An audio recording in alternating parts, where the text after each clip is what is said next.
s'agit-il? Apparemment, c'est une hormone transgénique injectée aux vaches pour augmenter leur production laitière de 20%.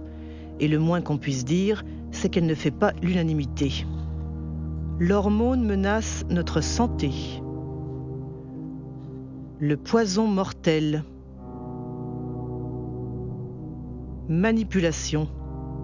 Baptisé RBGH, hormone de croissance bovine recombinante, le produit est commercialisé par Monsanto sous le nom de Posilac depuis 1994.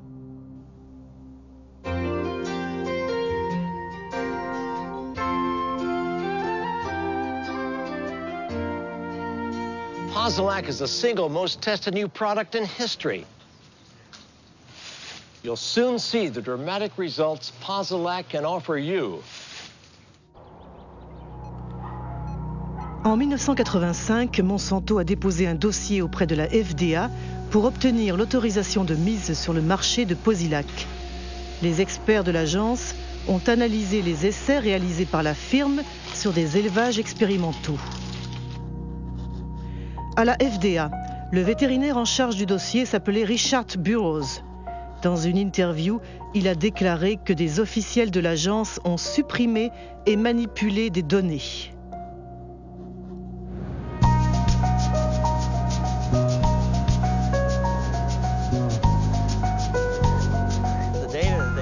Les données scientifiques que la compagnie a envoyées ne prenaient pas en compte les besoins des producteurs de lait, à savoir des questions clés comme les maladies que sont la mamite, c'est-à-dire l'infection des pies, et les problèmes de reproduction.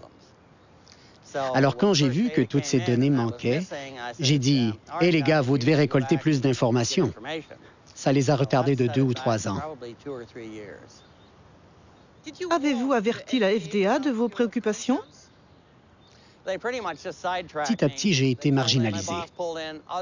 Mon chef a mis des proches sur le dossier et j'ai eu de moins en moins accès aux données, y compris les choses que j'avais personnellement demandées, comme les études sur la mamite. J'étais devenu un obstacle.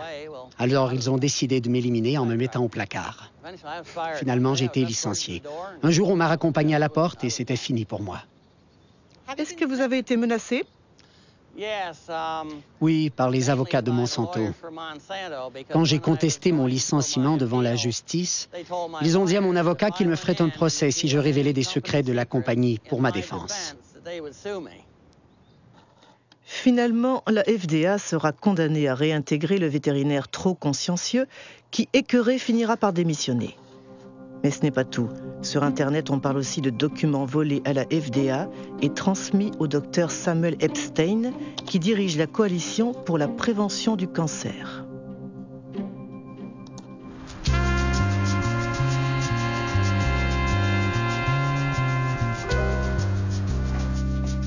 En 1990, le professeur Epstein a publié un article dans The Milkweed, un journal de référence spécialisé sur le lait que dirige le journaliste Pete Hardin. Un scoop basé sur des documents secrets que les deux hommes ont soigneusement épluchés. Un jour au bureau, j'ai trouvé une énorme boîte de documents envoyée de Washington par un expéditeur anonyme.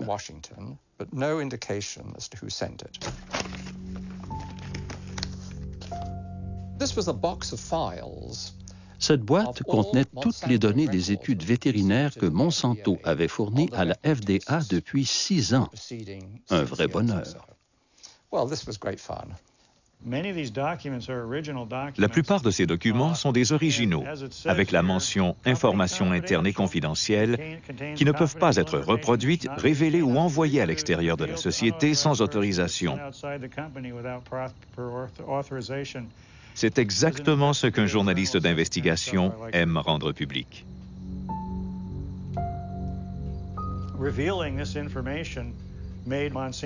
La révélation de ces informations a fait enrager Monsanto et la FDA. Nous avons pu prouver que les changements physiologiques observés chez les animaux piqués avec l'hormone étaient dramatiques.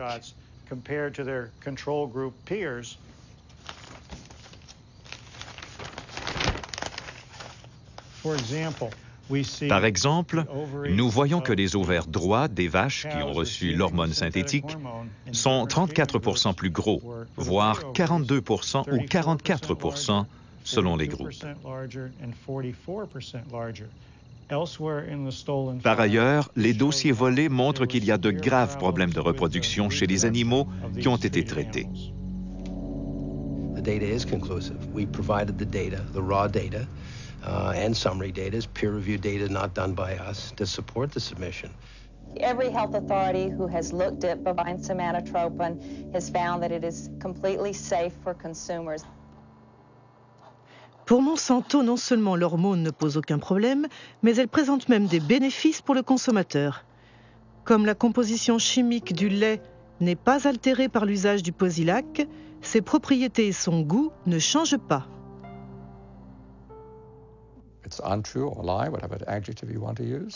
Ce n'est pas vrai, c'est un mensonge. C'est un produit très différent pour plusieurs raisons. D'abord, comme les vaches souffrent souvent de mammites, il y a du pus dans le lait.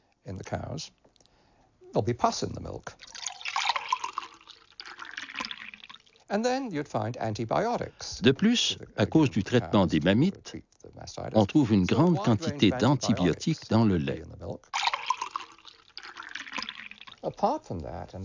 Enfin, on constate une importante augmentation de ce qu'on appelle l'IGF-1, le facteur insuline de croissance. Depuis les années 1980, une soixantaine d'études ont montré qu'il y avait un lien direct entre un niveau élevé de IGF-1 et les cancers du sein, du côlon et de la prostate. Cette histoire est absolument sidérante. Y a-t-il d'autres pays qui ont autorisé la RBGH ? Apparemment, l'hormone a été interdite en Europe et au Canada. Y compris au Canada ? Pourtant, l'agence Santé Canada a l'habitude de calquer ses décisions sur la FDA. RBGH, scandale à Santé Canada.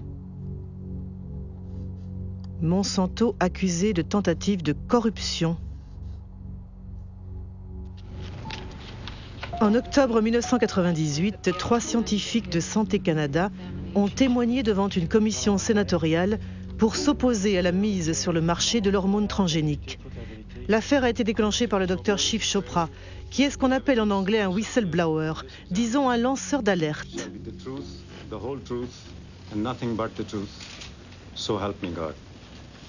Je me demande quelle vérité je vais dire, celle que je connais ou celle que le ministère me dit de dire. Voilà mon conflit. Je vous demande à tous les trois, est-ce que certains d'entre vous ont été approchés par Monsanto? Dr. Hayden? J'ai assisté à une réunion en 1989-90. Des représentants de Monsanto m'avaient rencontré moi-même, le Dr. Drennan, mon chef de service, et le Dr. Messier également. La compagnie nous avait offert 1 à 2 millions de dollars. Je ne sais pas ce que c'est devenu par la suite, mais je sais que mon directeur avait dit après la réunion qu'il allait faire un rapport sur cet incident à ses supérieurs. Comment a réagi Monsanto ? Monsanto n'a pas nié le fait qu'ils ont proposé 2 millions de dollars lors de cette réunion. Plus tard, ils ont dit que c'était une proposition pour faire plus de recherches au Canada sur les vaches canadiennes.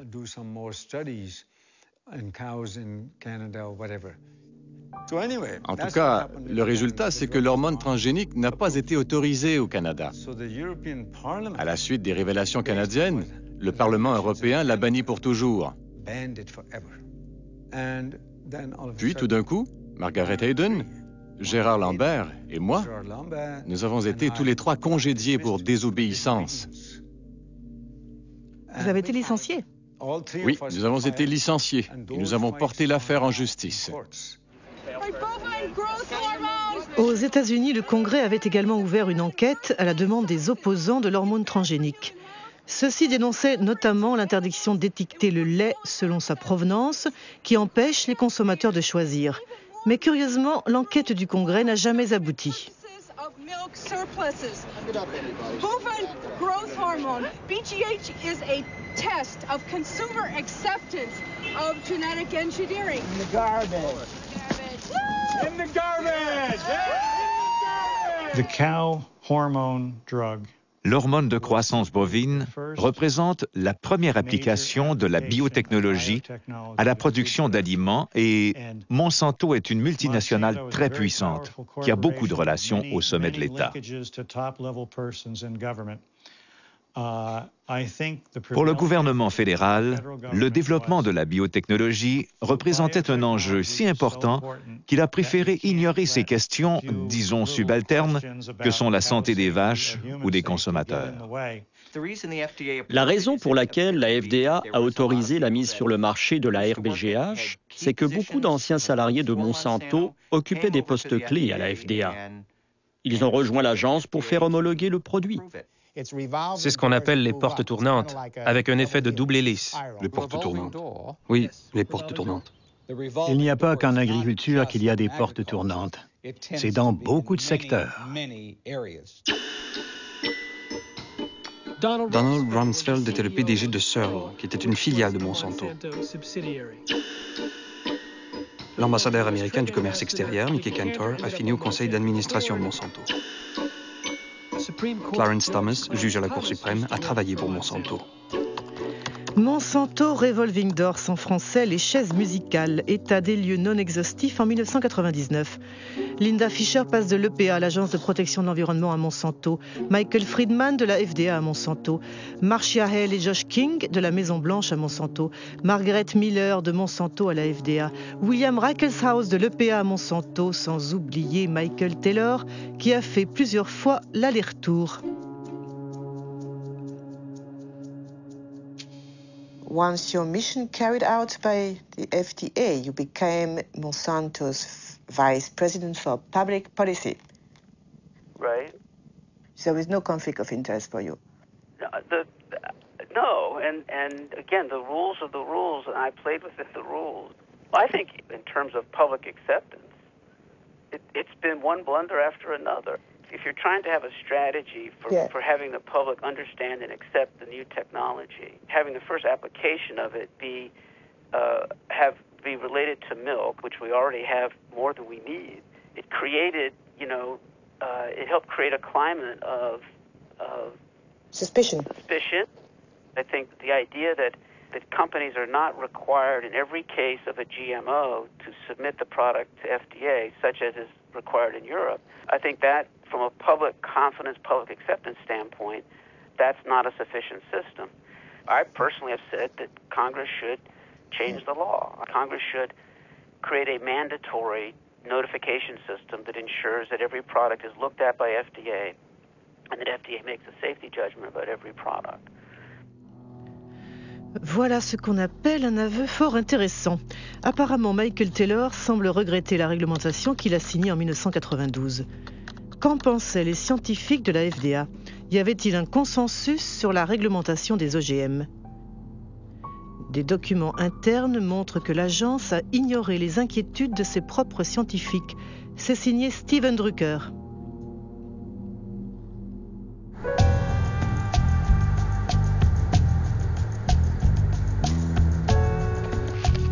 Steven Drucker est un avocat qui travaille pour une coalition d'organisations non gouvernementales. Il a porté plainte contre la FDA et obtenu la déclassification de ses archives sur les OGM. Nous avons reçu plus de 44 000 pages qui révèlent que la FDA ment à la planète depuis au moins 1992. Elle continue de mentir. Elle prétend que le principe d'équivalence en substance entre les OGM et les plantes conventionnelles est appuyé par un très large consensus au sein de la communauté scientifique et que de nombreuses données scientifiques le prouvent.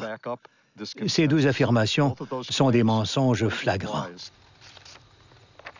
Par exemple, le docteur Lois Prebill du département de la microbiologie de la FDA a écrit « Il y a une différence énorme entre les effets inattendus que peuvent produire les plantes traditionnelles et les OGM. » Puis, il a ajouté que certains aspects de la manipulation génétique pourraient être plus dangereux. L'inquiétude exprimée par les experts de la FDA était si importante que le docteur Linda Carl de la FDA, qui était chargée de suivre et de synthétiser leurs avis, a écrit un compte-rendu au coordinateur de la biotechnologie de la FDA, le docteur James Mariansky. Selon les documents internes de la FDA qui ont été rendus publics, il y avait beaucoup de scientifiques de la FDA qui n'étaient pas d'accord avec la réglementation proposée. Par exemple, j'ai ici un mémo que Linda Carl vous a envoyé. Oui. Elle dit « Les processus de manipulation génétique et de croisement traditionnel sont différents. » Et de croisements traditionnels sont différents et selon les experts de l'agence, ils conduisent à des risques différents. C'est vrai que nous avions des opinions très divergentes au sein de l'agence. C'est ce que Linda Carl résume dans son mémorandum. Mais quand nous avons fini d'écrire la réglementation, tous les scientifiques étaient d'accord. Bien sûr que la FDA s'était penchée sur l'usage de la manipulation génétique, mais elle n'avait aucune information qui indique que la technique elle-même puisse créer des produits qui soient différents en termes de qualité ou de sécurité. Avant que les scientifiques de la FDA fassent part de leurs inquiétudes, l'agence avait reçu un signal d'alerte très clair. En effet, le premier additif alimentaire manipulé génétiquement et mis sur le marché américain avait provoqué une grave épidémie. Vous souvenez-vous de ce qui s'est passé avec le L-tryptophane en 1989? Oui. C'était un acide aminé génétiquement manipulé. A priori, nous connaissons très bien les acides aminés. Il a tué des dizaines de personnes et rendu malades des centaines d'autres. Il a provoqué l'épidémie d'une maladie inconnue appelée EMS. C'est vrai. Combien de gens sont morts? Oui, mais nous avons beaucoup... 37 et plus de 1000 handicapés, vous souvenez-vous? Je m'en souviens. Selon un document de la FDA, vous avez dit « Nous ne savons pas quelle est la cause de l'EMS, mais nous ne pouvons pas éliminer l'hypothèse qu'elle soit due à la manipulation génétique ». Est-ce que vous avez dit ce que j'ai lu? Oui. Incroyable. James Mariansky n'excluait pas que la manipulation génétique puisse entraîner des effets inattendus, mais il n'a pas bougé le petit doigt. Y a-t-il des scientifiques indépendants qui ont travaillé sur cette question capitale pour les consommateurs? Arpat Pusztai, un scientifique de renom, perd son travail après avoir exprimé ses inquiétudes sur les OGM. C'était en 1998.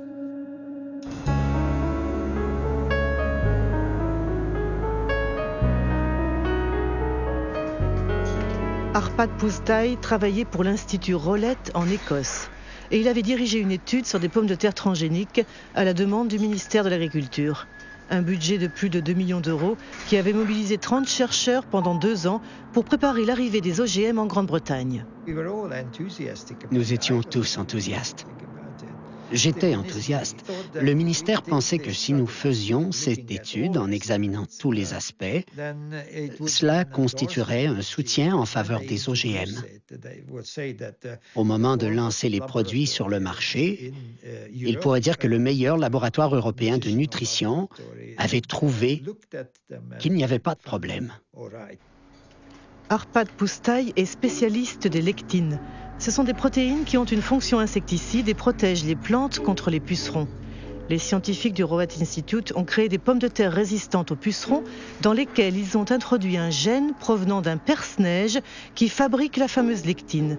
Auparavant, ils avaient vérifié qu'à l'état naturel, les lectines ne sont pas dangereuses pour la santé. Les pommes de terre transgéniques ont été testées sur des rats.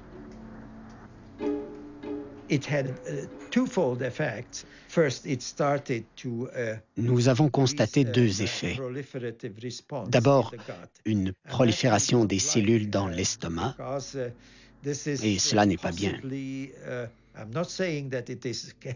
Je ne dis pas que c'est cancéreux, mais cela peut faciliter le développement de tumeurs causées par des produits chimiques. De plus, le système immunitaire de l'estomac était en surchauffe. On ne sait pas si cela est bon ou mauvais, mais en tout cas, l'organisme traitait ces pommes de terre comme des corps étrangers. Nous étions convaincus que c'était la manipulation génétique qui était à l'origine du problème et pas le gène de la lectine, parce que nous l'avions testé tout seul à une concentration 800 fois plus élevée et il ne faisait pas de mal. C'était très important parce que la FDA parlait à l'époque d'une technologie neutre. Nous avons dit et publié que ce n'était pas le gène en soi qui était le problème, mais la technique d'insertion.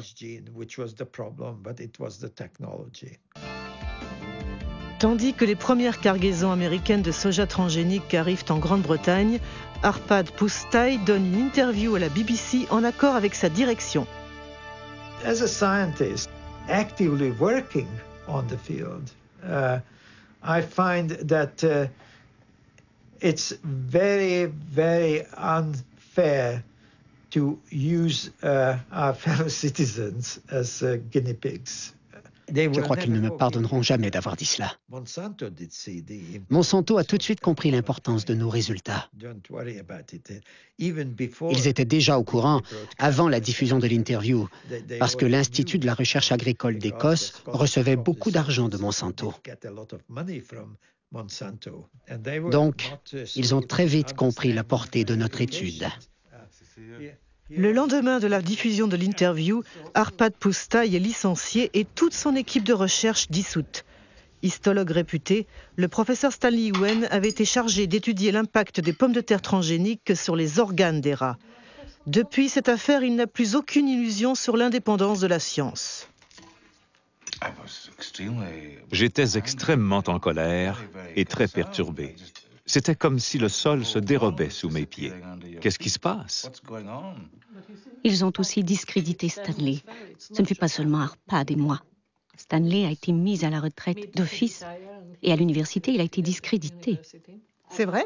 Oui, oui. C'était vraiment très dur. Lundi, notre travail était formidable. Mardi, c'était bon pour la poubelle. J'avais une petite idée de ce qui avait bien pu se passer, mais j'en ai eu la confirmation il y a à peu près 8 ans. J'étais à un dîner dansant et à la table, à côté de moi, il y avait quelqu'un de l'Institut Rowett du nom de Data Roy. À un moment, je lui ai dit « C'est horrible ce qui est arrivé à Arpad, n'est-ce pas? »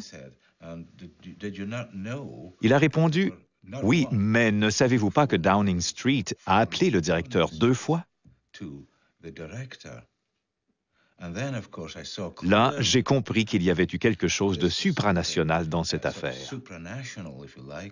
Le bureau de Tony Blair avait subi des pressions pour arrêter ce travail parce que les Américains trouvaient que ça portait préjudice à leur industrie de la biotechnologie.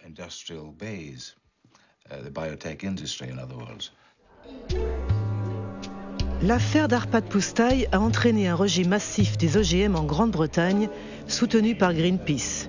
Au point qu'un an plus tard, Robert Shapiro, le PDG de Monsanto, a accepté de participer à une téléconférence organisée par l'association écologiste.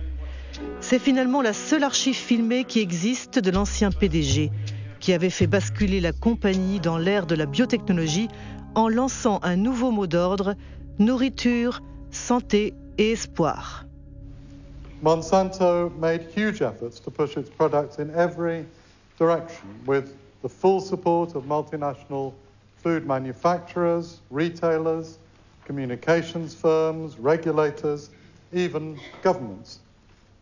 You behave not as a company offering life and hope, but as bullies, trying to force your products on us. If I'm a bully, I don't feel that I'm a very successful bully. I want to start by emphasizing that biotechnology is a tool. Biotechnology in itself is neither good nor bad. It can be used well or it can be used badly. The products that are on the market have been reviewed through the regulatory processes that society has established in order to assure not only safety, but the environmental safety of the products themselves. 10 ans après sa mise sur le marché, le soja Roundup Ready représente 90% du soja cultivé aux États-Unis. Et 70% des aliments vendus dans les commerces américains contiennent des produits transgéniques. À la différence de l'Europe, les consommateurs ne peuvent pas choisir car l'étiquetage des OGM est interdit. Une conséquence directe du principe d'équivalence en substance. J'ai un grain de soja dans la main et je peux le manger en toute sécurité. Je pense que la FDA est confiante que ce soja présente la même sécurité alimentaire que les autres variétés. Comment l'agence peut-elle en être sûre? C'est basé sur les données que la compagnie a fournies à la FDA et qui ont été évaluées par les scientifiques de l'agence. Et ce n'est pas dans l'intérêt d'une entreprise de conduire une étude pour ensuite en masquer les résultats. Comment James Mariinsky peut-il être aussi affirmatif? Si on tape Monsanto a falsifié des études scientifiques, on obtient 174 000 réponses. Parmi elles, un rapport de l'EPA, l'Agence de protection de l'environnement des États-Unis. Monsanto aurait falsifié des études sur les effets cancérigènes de la dioxine.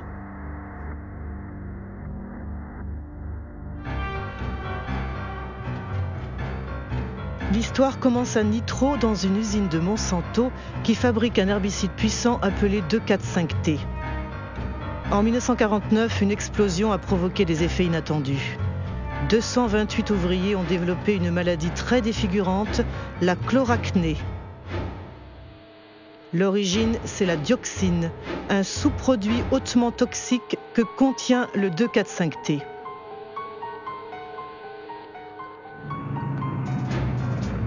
Le 2,4,5-T était le composant principal de l'agent orange, le défoliant utilisé par l'armée américaine pendant la guerre du Vietnam. Dans les années 1960, 40 millions de litres d'agent orange ont été déversés dans le sud du pays, soit 400 kilos de dioxine pure.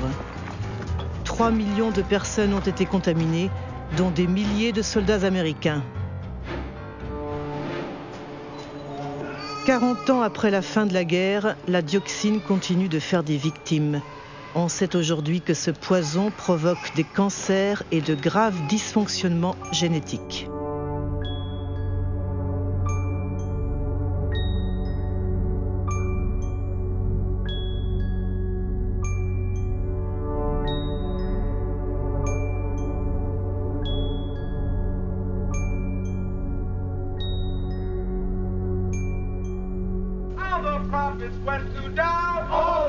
En 1978, alors que les vétérans américains portaient plainte contre les fabricants de l'agent orange pour obtenir des réparations, Monsanto a sponsorisé des études sur les effets à long terme de la dioxine. La compagnie a payé des scientifiques pour comparer l'état de santé des travailleurs exposés 30 ans plus tôt lors de l'accident dans l'usine de Nitro à celui de travailleurs non exposés. 2 personnes connaissent très bien ce dossier. William Sanjour, qui dirigea le département des déchets toxiques à l'Agence de protection de l'environnement, et Gerson Smoger, un avocat qui défend les vétérans de la guerre du Vietnam. En 1990, le docteur Kate Jenkins, une de mes collègues à l'EPA, a rédigé un mémorandum à propos d'allégations selon lesquelles les études réalisées par Monsanto présentaient des défauts. Si elles avaient été conduites correctement, les résultats auraient été à l'opposé de ceux trouvés par Monsanto.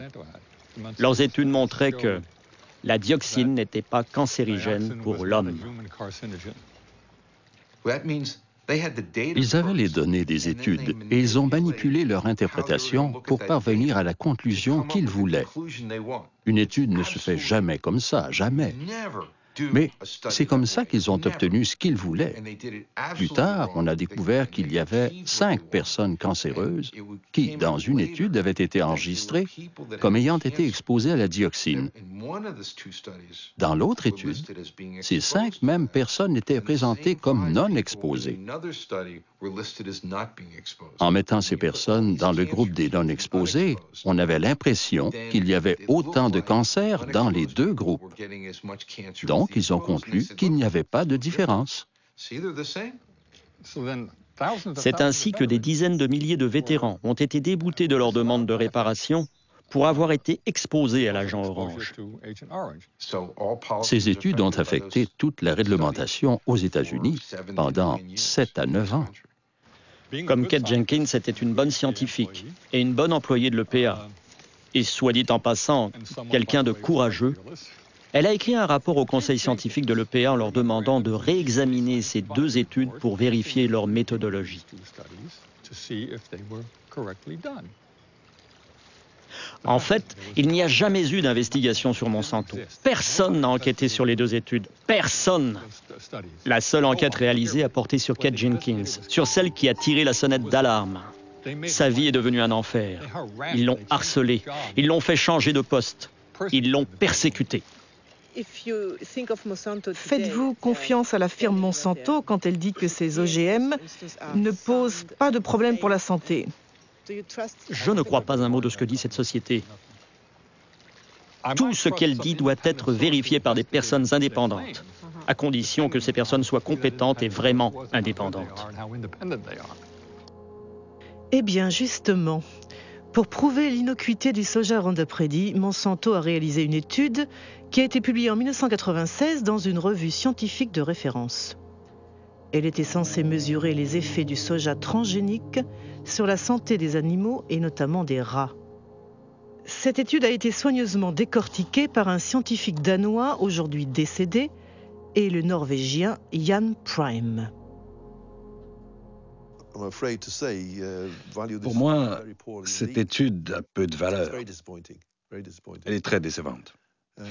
Surtout quand on sait qu'elle a servi de base au principe d'équivalence en substance.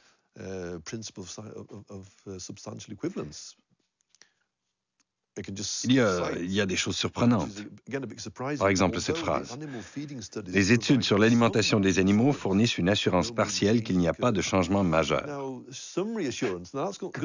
Comment ça, partiel? Ça ne suffit pas. Je veux 100% d'assurance.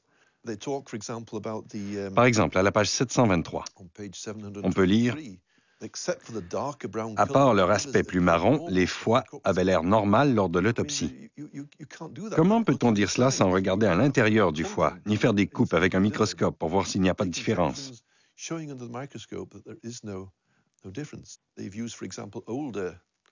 De plus, ils ont utilisé des rats âgés. Si on veut camoufler les problèmes, il n'y a rien de mieux que de prendre des animaux adultes, car ce sont les jeunes qui permettent de montrer si une modification s'est produite. On peut dire que c'est de la mauvaise science, car ils ont fourni très peu de données. Avez-vous essayé d'obtenir les données brutes de l'étude sur les rats? Pas moi, mais un collègue. Ça a été très long et très frustrant, car il a fallu qu'il passe de bureau en bureau et finalement, la réponse a été négative. S'il n'y avait rien à cacher, ça ne devrait pas être un problème. Les données devraient être à la disposition de tout le monde pour que l'on puisse travailler dessus. Mais quand on voit qu'ils dissimulent les données, on devient suspicieux, car on se demande pourquoi ils les cachent comme ça.